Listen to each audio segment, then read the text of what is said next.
Taste the Mediterranean through March 19th at Whole Foods Market. Save on animal welfare certified bone and beef short ribs, sustainable wild-caught sockeye salmon, and more. Find sales on Parmigiano Reggiano, charcuterie and ground lamb. Grab an olive boule bread from the bakery. Plus, wines from the Mediterranean start at just $8.99. Taste the Mediterranean now at Whole Foods Market. Must be 21 plus. Please drink responsibly.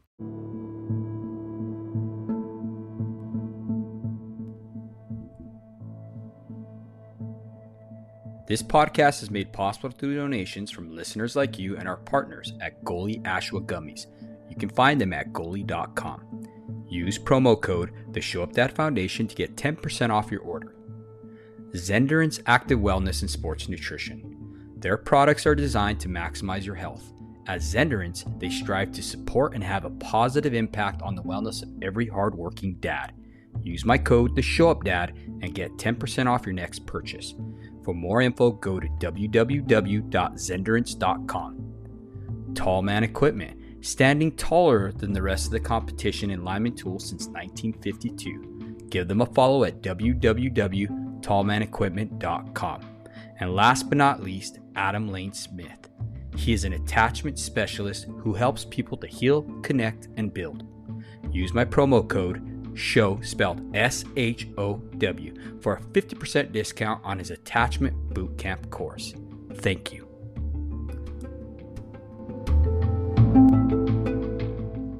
Welcome to Show Up Dad podcast. This podcast is created for hardworking fathers. At the Show Up Dad, we recognize that fathers providing for their children is certainly important.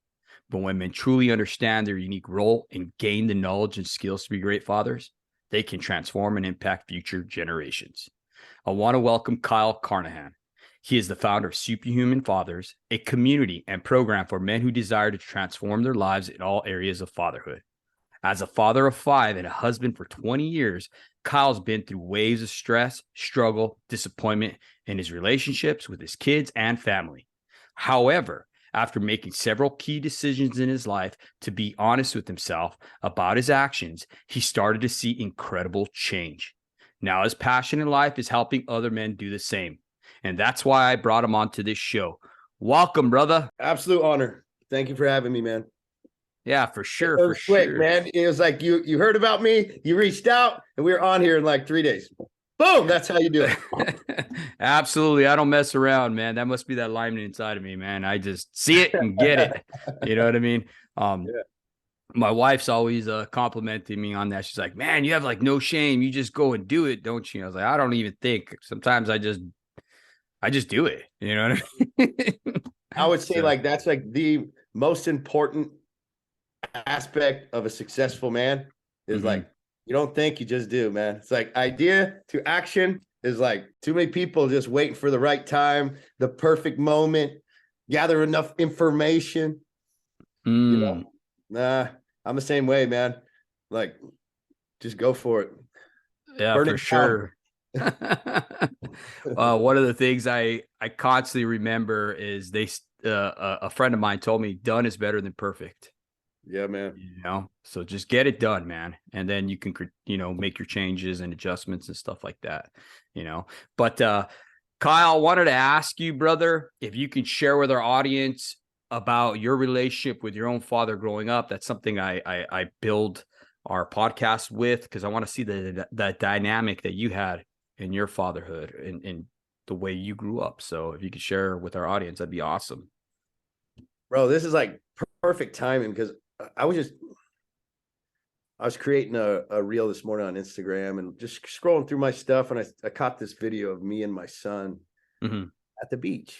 We got our surfboards, we're putting our wetsuits on, and that beach is the same beach that my dad took me to 32 years ago. Wow. And almost sometimes 5-6 days a week, we'd go every morning in the dark to the same spot. And then there I am with my oldest son in this video. I beat my dad up a lot for a lot of things. And I think a lot of us do, we just part of growing up. You look at the things that they may have done wrong, and sometimes we don't see all the amazing things that we got from them. And so my dad was a really good friend of mine. Mm-hmm. You know, those moments were so powerful, surfing with him all the time. And we were really close. Back then, I didn't see the things that I needed to improve upon where he was at to be better for my family till I got older. And then I started seeing the things that I needed to change in my generation that he didn't do. Mm-hmm. Now, specifically, I'm going to tell the good things. We were best friends. He never raised his voice to me one time, not once as a father. Like, I've never heard of such a thing. Wow. I didn't hear him and my mom fight. But here's the thing that I learned that I wanted to change. My mom was like the slave of the house. Like most men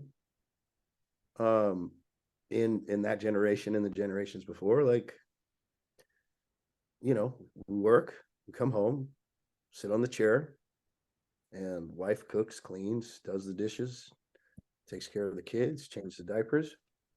And I just remember looking back then and seeing my mom like stressed out all the time. Mm-hmm. And my dad did what I did when I was first married too. It'd be like, man, she's crazy. God, she's like emotionally unstable, you know? Mm-hmm. When all they just needed was like, she just needed some help. Yeah. You know, she just needed some help. So I don't have any bad blood for my dad. I love him. And I don't even want, like, if he heard this, I don't want him to be ashamed or embarrassed. Like, that's just most men. So we're stepping up and we're being different than most men. Right. Yeah. and that's the difference is I don't hold any bad blood. I don't hold a grudge because that's just the way we were raised. That's the way we were taught that things were done, but we're doing things different.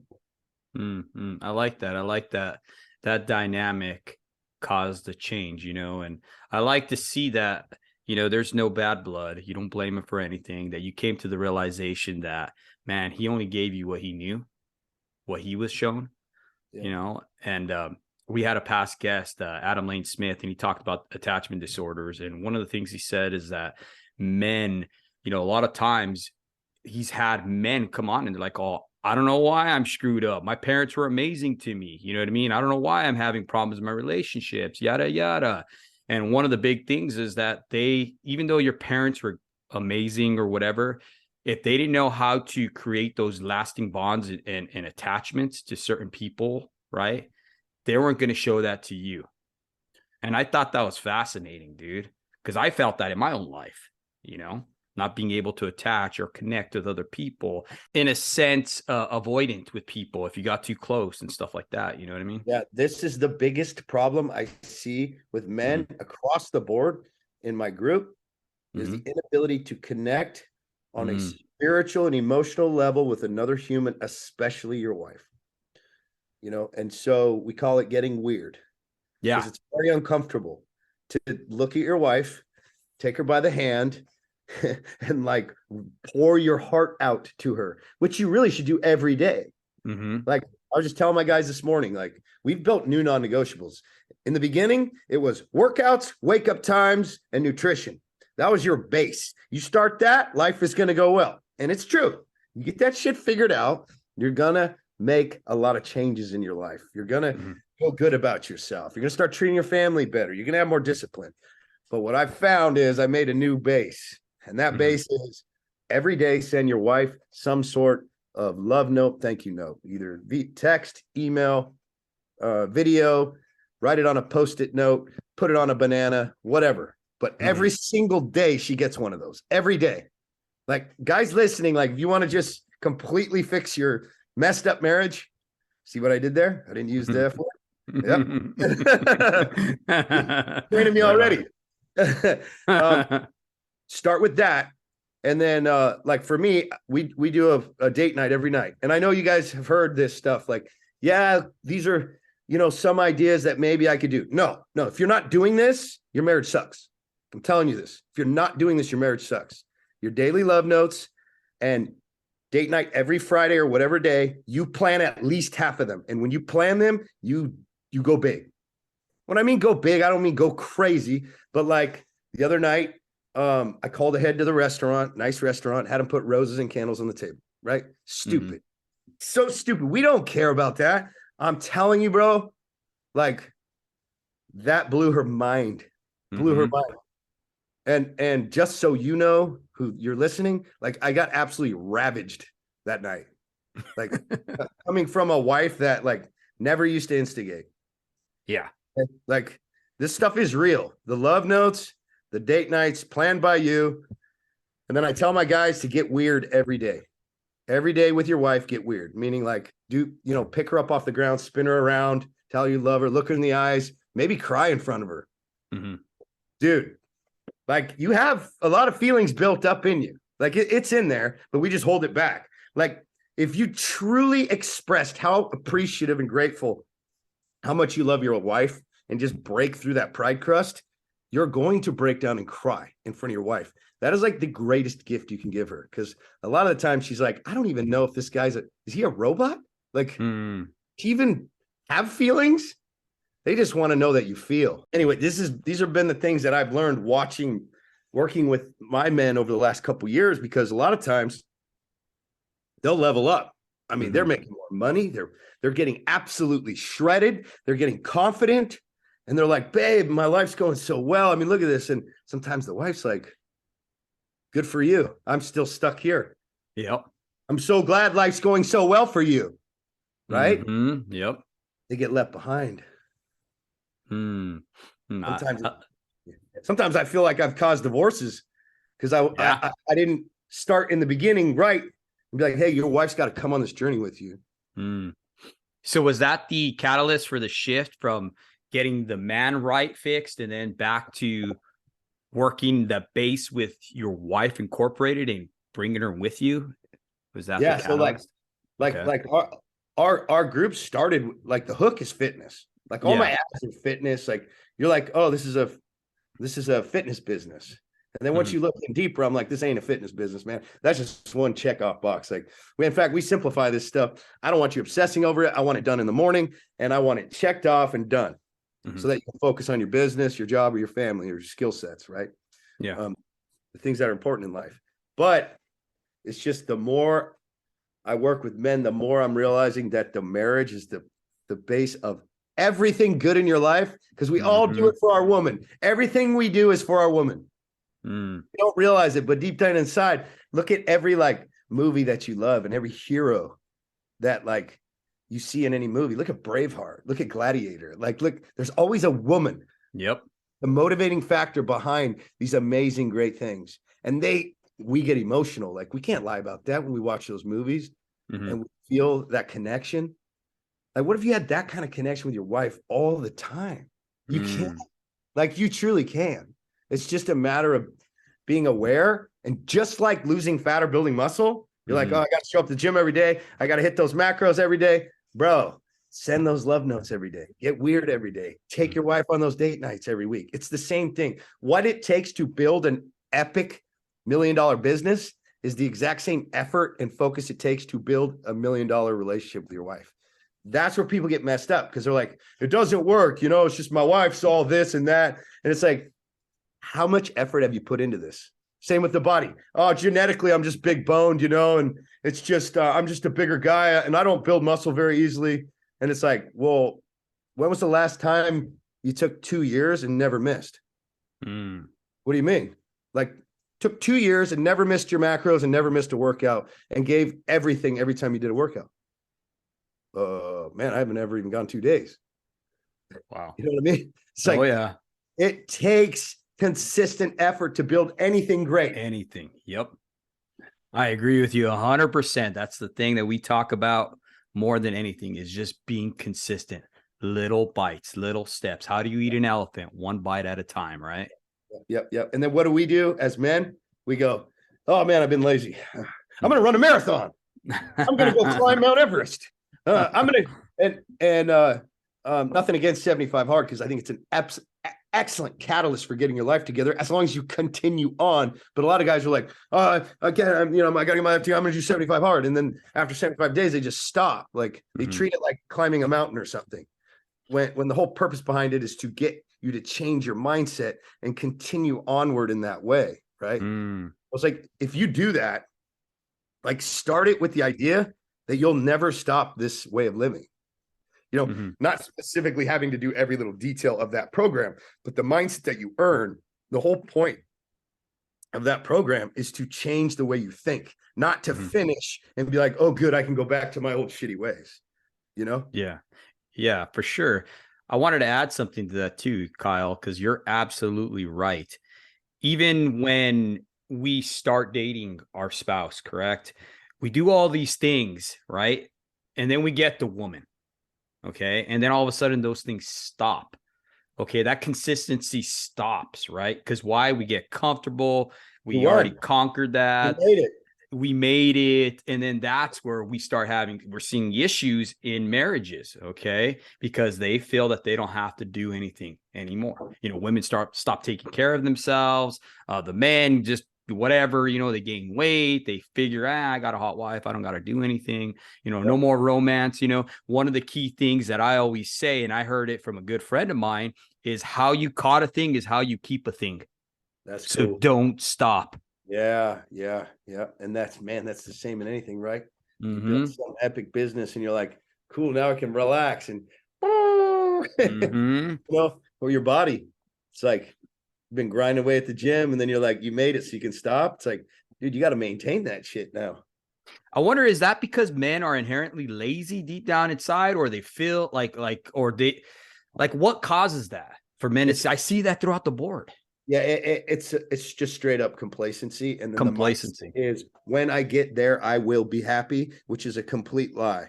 And so the only way you're going to be happy is to never have an end goal and realize there's no peak. And the only thing that truly lights you on fire in your life is progress. So it doesn't matter where you're at. It doesn't matter how much money you have or you got a damn 6-pack or whatever.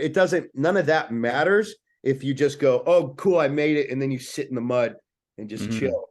Like you might have a good time for a little bit, but pretty soon the darkness, depression, anxiety is going to start creeping in. You're going to feel like you have no purpose in your life. And you're going to get soft, meaning when stuff happens, when hard stuff happens, which it will, like we're going to have health problems, family issues, relationship things, you will be weak and you will not step up. You'll fold like a lawn chair. And when you need to step up and lead, the man that can't suffer can't lead. And we've got to learn how to be able to do hard stuff. See, stuff. I'm using the word stuff now. Being healed, baby. Kyle, I thought you said something that was pretty fascinating. You talked about how a man, with a woman, right? Every time there's a strong stoic man or whatever, there's a woman behind that. Okay. Now, I read a book called Wild at Heart by the author John Eldredge, and he talked about ever since we're a little boy, men.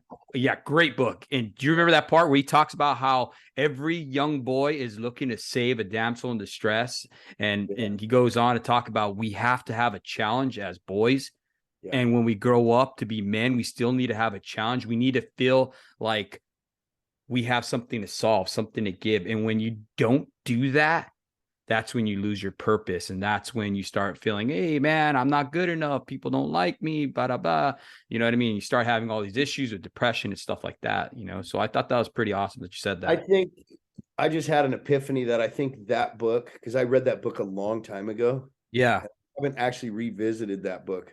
And I think that book had a way larger effect on me than I realized. Because a lot of the things that are in that book, I say in my own words, right? Yeah. But I think that book really ingrained that in my heart. It's a very, very powerful book. I need to revisit it, actually. Appreciate you bringing that up. Yeah, for sure. John Eldredge, great friend of mine. Great book. They also have a video that they put out called The Father Factor, and that was pretty outstanding as well. Another great book too for you to read would probably be Point Man with Steve Farrar. That's the one that spawned this whole epic change in myself. and it's Really? about leading your family, dude. And it is super dynamic. I started that book probably 16 years ago, bro. And I put it down for 7 years, and it even faded. It's pink now. It used to be red, and it faded. It turned pink, and I picked it up again, and it's something I put down. You know what I mean? And I was like, man, I know this is something that God wants me to make some changes in my life, and it was hard. You know what I mean? It was hard to hear the stuff that I was doing, so I put it down. You know what's crazy? When I read what was that first book we were talking about? By Wild at Heart. Wild at Heart. When I read that, I don't go to church. I'm not a professed Christian. I'm in a seeking place right now. I'm actually studying the Bible and having a lot of spiritual experiences right now in different ways. I'm seeking, right? Yeah. Back then, when I read that, I was so like burnt on religion. Yeah. But his writings were able to get through to me even in a closed state. Yeah. That's how powerful that book was. Is like normally, like if someone was super religious, I'd just be like, I don't want to listen to that. He's just so like, you could tell he just wants to serve, yes, and help, and it just broke right through, Oh, for sure. And I think that's the way it's supposed to come off. It's not supposed to be all religion, Yeah, it was just made sense. Yeah, for sure. They're able to reach you where you're at, give you a hand up, not a handout. And I think that's important. Kyle, so you talked about your father and how you have no regrets towards him or anything like that. How was your dynamic with him? Or how was his dynamic with your mother? What did you learn from that? And how did you take that and put it into your marriage or your relationships? What did you see between them? How was that? It's weird. So I give him a hard time for how he treated my mom, right? Kind of neglectful, but yet I became what he wasn't in a sense. I became angry, irritable, sarcastic, which he was not to my mom. And so here I am talking bad about my dad, the way he treated my mom, and yet I'm treating my wife in a way that he had already figured out. Like hypocritical, right? Yeah. So that was a big thing for me. I was neglectful initially because that's what I was taught. I was neglectful to my wife, and in the beginning of our marriage, my wife would like lock herself in the bathroom and cry, and I would think the same thing, like, dude, I married a dud. She's crazy. And it was all me. It was all my lack of assistance and understanding and connection. Well, then I got into the fire service, and I was around some hard men, right? Yeah. And I was a little soft, and they gave it to me. They crushed my soul, turned me into a little bit of a beat dog. So I came back biting, and I wanted to bite back, and I did, and it worked. They toughened me up. Problem was, started to bring that to the home, and started to bring a little heat to the wife and the kids, and be overbearing. And we had a come to Jesus moment where my wife was like, "This ain't gonna work. Like, we ain't the firehouse. Like, you can leave that there. You don't need to bring that home to me." And so I had to start to swing back the other way. And in that, being on this side of things where I was too soft to now being way too hard, now pull it back and be in the middle and finding this balance place of where you actually have to be both, be able to pull on both. And you have to be a dangerous man. You have to be able to defend yourself. You have to be confident, but at the same time, like, you have to be open-hearted and listen. You have to be approachable and loving and serviceable, and you have to be able to be uncomfortably loving with people. And I feel like when you have the confidence and you feel like a man, and you feel like you're crushing life, it's much easier to be very vulnerable and loving and soft than if you don't have this. You try to go here, you're already not feeling like a man. You're already feeling down on yourself. You feel like you're getting older and weaker. You feel like you're being taken advantage of. And now you're supposed to be soft and loving with your family. So then you put on this fake show of being tough because you're insecure. And so now you have neither. you're a fake warrior because you're not. You'll just fold because you're weak, and then you're actually being a piece at home because you're being fake at home as well because you won't show your actual love for your family because you're so dang insecure. That is hell. That's where a lot of men sit right now. No, ain't that the truth? I like that you said that, how you explained how you thought he was your wife. And you're like, oh, I married this person, da, da, da. You know what I mean? A dud, men tend to do that. I know I did that. I blamed it on her until I heard someone tell me that your wife is a product of your husbandry. Yep. And that crushed me, dude. I was like, wow. Do you mean I created this wife? You accepted that, which is huge, because a lot of men are like, well, what about her responsibility? And it's like, bro, I'm not talking to her. I'm talking to you. You can't control her. So you're saying she has all the power. It looks like you're screwed, buddy. You can't make any progress then. Nothing we can do about what she does. The only thing we have control over is ourselves. And yep, 100% right, man. No, that's crazy, man, because hell, you described that perfectly right there, because that is hell when you're coming home and taking it out on the ones you love. They're the ones that are supposed to be supporting you and cheering you and accepting you, and you come home because you're like this little beat dog, like you said, and now you're treating it on them. I've heard a lot of guys say, I don't know how to turn it off when I get home. I'm sure you've heard that too, the job or whatever. And it's just an excuse. To me, it's a victim mindset, because you're absolutely right. The only thing you can control is yourself. Yeah. And guys think they're supposed to feel good. That's another thing. Like, you're supposed to feel happy all the time. It's absolute bull. Like, you're not going to feel good all the time. Life's going to be hard. And so when you don't feel like being loving, just be loving. You don't have to feel it. It's like this idea of like, well, I don't feel grateful. It's okay. Be grateful. Do grateful things. And you are grateful. You don't have to feel it. You'll feel it sometimes. Sometimes you won't. And people think there's something wrong with them when they're not feeling loving or feeling grateful. Listen, being a man is hard. Being a father is hard. There's a lot of pressure. And a lot of times you're just burnt. Like, your feelers are burnt. You're not going to feel much. You're going to feel dead inside. That's okay. We feel that too. It's not just you. So how do you show up for your family, even amidst that chaos, that darkness, that turmoil? That's a man. That's a father. That's a man you could look in the mirror and be proud of and be like, this guy shows up regardless. And it's a skill that you learn over time. Don't beat yourself up too bad. And as you're working on this skill, when you come home and you're aloof or sarcastic or overly angry, start doing this. Apologize quickly. So when you yell at your kids, sorry, I shouldn't have said that to you. It's just that the house is a mess. We got to get this cleaned up. And you guys are crazy loud right now. And that's my problem, not yours. So I'm going to calm down and let's clean this house up, right? Or when you sarcastic with your wife. I'm sorry, that was sarcastic. I shouldn't have said that. What were you saying? I'm so sorry. Right? You get good at that's step one. You get good at the quick comeback and the quick apology. And you'll find that you actually get full credit. Like, no harm, no foul. If you apologize quickly, your relationships stay intact, even though you're like up and down.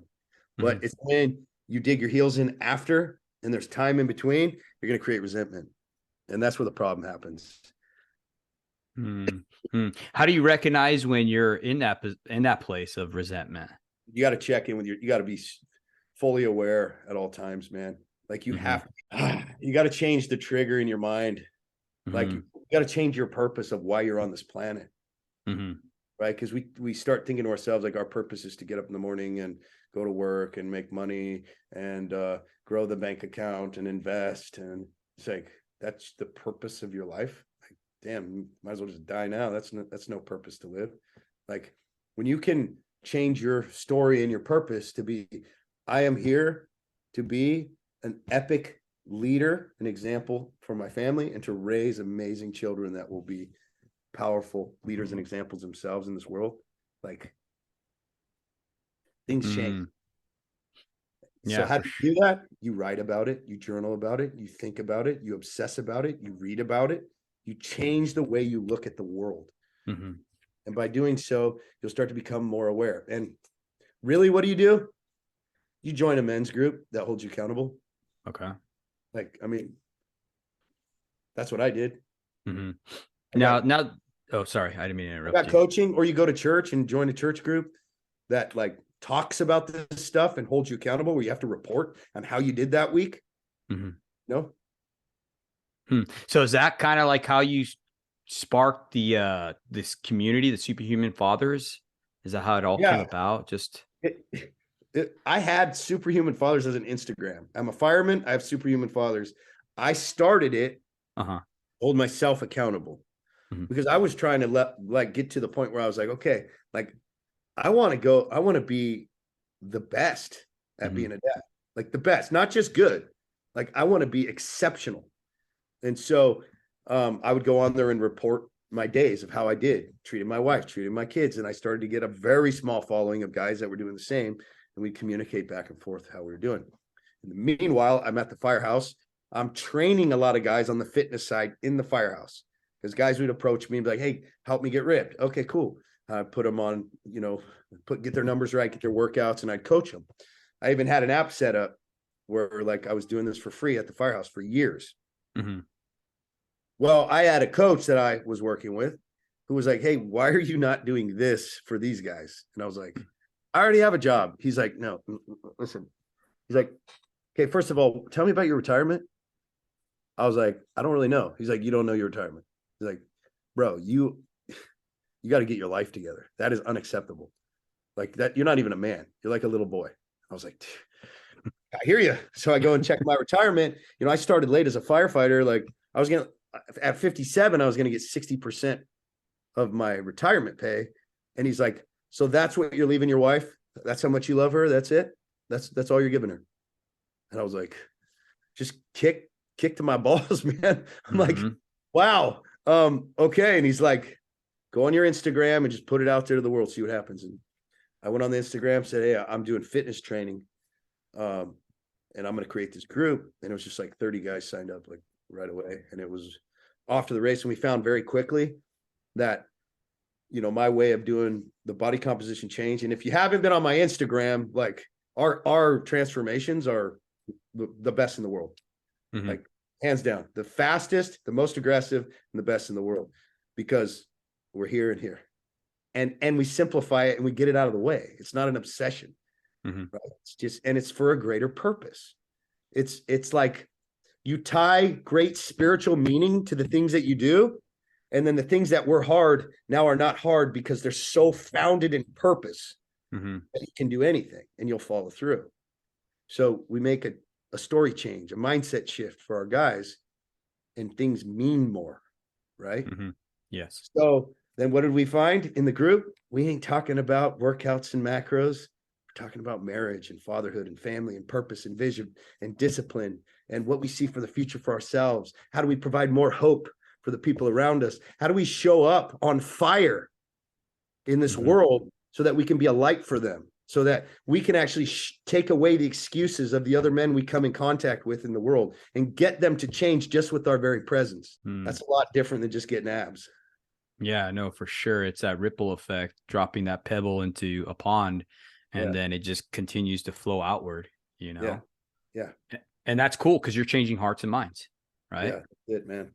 That's awesome. I wanted to ask you, Kyle. So I know you practice mindfulness and conscious parenting and natural living and stuff like that. What are some of the things that you've seen that men come in with? Because I know a lot of the problems that we have are traumas that we haven't even dealt with. Okay. Yeah. So what seems to be like the common one that you see? Men living with excuses. They just listen to this voice in their head that creates excuses and they believe them all day. That's the biggest problem, because what do they think their problems are? Addictions. Nutrition is huge problem. We all struggle with that. And it's a constant battle to figure out how to like maximize our nutrition to feed our body, to build this machine, to be grateful for what we have. Right. And then anger.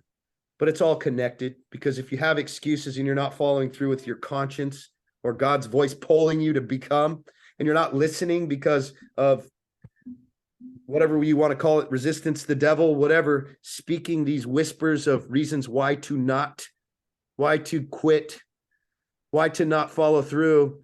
We start listening to that voice, we are going to be miserable. We're going to feel stuck. And when we feel stuck, how do we treat people? Terribly. You'll be the guy in line when I was at the airport who was ordering his breakfast at Chipotle. And he's just telling this guy, cheese, put more cheese. And the guy's like, excuse me? He's like, I said cheese. He's like, yeah, salsa. No, 2 scoops. Just angry talking to this guy. I'm going, this guy's miserable, man.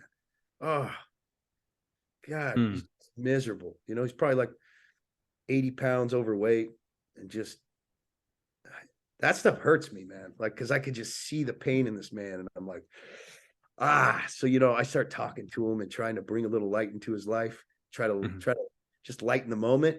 Couldn't even crack it a little bit, just angry. He has to live like that every day. Yeah, for sure. No, and you do see it in people. You see the human inside them that they could be, and they refuse to get to that point, I guess. So you can tell just by the way they treat other people. Like, you can tell a happy person by the way he treats you and treats other people. Especially people that are supposedly beneath them. Yeah.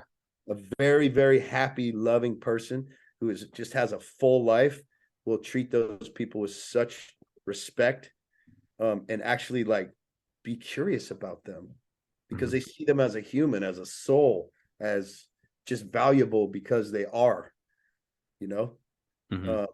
When you start getting selfish and angry with yourself, you can't love other people if you don't love yourself. You can't give what you haven't earned. It's impossible. And so that's what I found with these men, is like, that's why fitness is so powerful in nutrition, because when a man can get a hold of what he eats and overcome food and get himself up early in the morning to go work his body every day, he starts to build this pride and love for himself, you know. It's one way of doing it. Now, obviously, you also, you know, life's multifaceted. We want to be the father. We want to be the husband. We want to build our kingdom and grow financially, build our skill set. All those things have to happen, but you have to start with one, build from it, learn discipline, build belief in yourself, and then apply those same principles to each of those pillars. And I think it's fascinating too, to tie that all in there, Kyle, because back in the day, people went on these journeys, right? These fasts. Okay. And that was one of their ways to deny the flesh, because they even knew the importance of denying your own body. To these certain pleasures, right? Yes, it's okay to enjoy things every once in a while, you know what I mean? But when that enjoyment becomes an everyday part of your life to where it's overtaking it and ruling everything, that's not okay. Here's the best part of that comment right there. What I've learned is you have all the answers in you. And so people are like, well, is it okay if? And it's like, you tell me, is it okay? Listen, take away the excuses and listen to the guiding voice. That guiding voice will always tell you what you need to do. And it takes time to tap into that. Usually it takes steps in the dark to really make that voice connect and be loud enough to actually hear. But it's that inclination to be a better man that we go, oh, well, I don't have to do that. You know, sometimes it'll tell you, hey, like we'll use like drinking, for example. Like someone will have this inclination, like you got to put that shit down, that stuff down. And all of a sudden we go, well, I mean, it's okay to have a few, right? Well, I don't know. What is that voice telling you? Is it telling you to forsake it? Or is it telling you to just lower it a little bit? What is God telling you to do? And are we changing those words? Once you actually listen and go forward, stepping in the dark with faith, your life will light on fire and you will affect thousands of people. Every person you come in contact with will feel such a vibration from you that they can't help but to change themselves. And so these changes that you're being pulled to make, they're not just for you. They're for your family. They're for the world. Like, if you don't change, there are thousands of people that will be lost forever because you didn't change.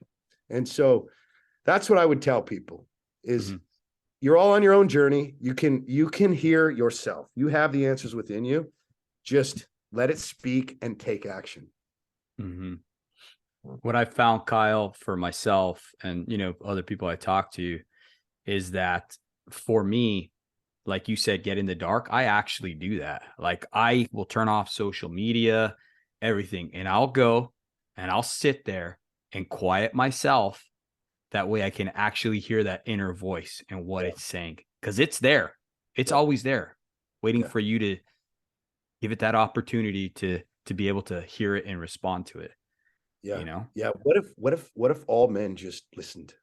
Like, without excuse, just listened, including myself to that level, like just listened completely with utter faith in that inclination. Unstoppable. Dude, you know what's even crazier, Kyle? Dude, isn't that what our wives tell us? Oh, your best coach? Yeah. Yeah, like, yes, dude. Oh, that's deep. Well, I had these crazy, these thoughts in some of those meditative states that you're talking about, where I'm trying to find out, I'm like, what is it my men need? Like, because I truly feel called. Like, I have people under my stewardship that need me. I know that. And I'm like, what is the message that they need? And I would have these thoughts of like, I just picture my wife and my daughter. And for some reason, my wife and my daughter just kept coming to my mind. I have 4 sons and a daughter. And my sons were not in this thought. It was all my wife and my daughter. And I was just having this thought of my wife and my daughter walking down to the beach. And they're on the beach, they're walking towards the water. And they walk out to the water. I might get a little, this might get me here. So we're going to try to get through this, but they start walking out more into the water and deeper into the water until the water's over their head. And I find myself calling out to them, and I see my little daughter gasping for air, and my wife's drowning and she can't hold her up. And so I run down to the water's edge, and I go out and I can walk on the water. I find that interesting. And I go out and I pull my wife and my little baby out of the water, and I hold them up. And I find my arms are getting tired. I'm holding them up. And they start to fall. And I'm terrified because I don't want them to go back in the water. And I start to feel them lift up and getting easier to lift. And I look around, and it's my 4 sons with me. They all have hands on me.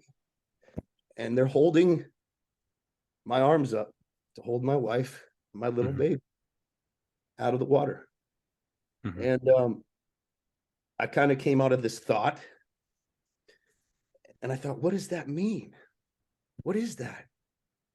And I realized, like, our women are our direct connection with deity. Like, they are it. And if we treat them like that, like, our marriages will go to a whole nother level. Like, what if you treated your wife like she's the direct connection to God? Yeah. Like the greatest gift that you could have. And to think that we are charged to teach our sons to do the same, to hold them up. Man, that's interesting that you said that, Kyle, because there's actually a scripture that backs up what you just said right there in the Bible. And it talks about how when a man treats his wife a certain way, right, that our prayers are hindered. So you're right, in a sense, that's a connection to deity, right? So if we're treating our wives bad, our prayers aren't even going to be heard by God. That's powerful, bro. So is this a kind of a Christian audience that you're talking to here, or not so much?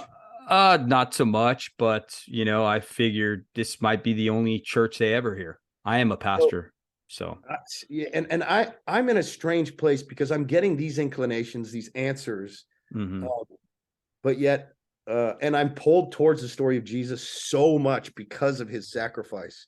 But I still have this block, like you're not ready. Like, stay in the darkness with your men and teach them correct principles until I reveal myself to you, or I have that sense, like it's almost like I've tried to seek Jesus, but it's just not there yet for me. But the story's there and the teachings are there, you know. The crazy thing is, Kyle, is that you don't seek him, he seeks you. You know, there's a story about 99 sheep, right? And he talks about how he left the 99 to find the one that was lost. That's how important you are to him. And that's what I tell everybody. You know, it's not about religion or anything like that. Yeah. Jesus was a blue collar dude. He was strong. I mean, if you look back and think back, he was a carpenter. That means he was planing stuff by hand. He didn't have any, you know, like power tools or anything like that. Dude was a hard dude. Yeah, he was a badass, bro. Yeah. And he had emotions just like us. I mean, one of the stories I always tell people is, dude, he flipped over tables in a religious setting. Imagine this beautiful church. Okay, these people were stealing people's money. They were oppressing these people there and charging over the amount that it cost for these sacrifices, right? Jesus walks into that church, dude, says, you guys have turned my father's house into a den of thieves. He flips over tables. He takes a bullwhip. He starts beating the hell out of people, telling them to get out of there. That's a man's man, bro, standing for what is right. And that's what the world needs right now. Yeah. You know? Yeah. I mean, I love it. So I'm just here, man. I'm just listening, and I'm just gonna do what's right and keep listening and acting, and wherever that leads me, man, that's where we're gonna go. Absolutely, brother. No, well, man, I thank you, Kyle, for coming on here, brother. How could people reach out to you? Can you share that with our audience? Yeah, I think you're doing great things. The Instagram's the best place to get all my daily content, at Superhuman Fathers. If you want to talk to myself or one of our team members about joining our group, you can go to superhumanfathers.com. We're kind of backed up with appointments into the next month, so usually it's like a couple weeks out. So you can always DM me on Instagram as well, to speed up that process also. Well, once again, Kyle, thank you so much for coming on our show and just sharing everything you spoke about. I know that you're just going to continue to change lives of men out there. That is your ministry, brother, right there. You know, it's so crazy how it's become that just naturally. You know? Well, that's what the world is seeking now. The world needs more men like yourself to step up. In an age of confusion, right? Like what we're in today, where children don't even know their own identity. Where do you think that identity comes from? The man, the father. Yeah. Okay. Yeah. That's where our ministry came in. God told me in Malachi 4:6, you know, he says that I will change the hearts of the fathers back to the children, the children's hearts back to the father. But there's a part I always leave out because it kind of scares me a little bit, right? And it says, or I will bring the land a plague. So it needs to happen. Men need to step up. They need to start reaching out to their children and showing their children how to reach out.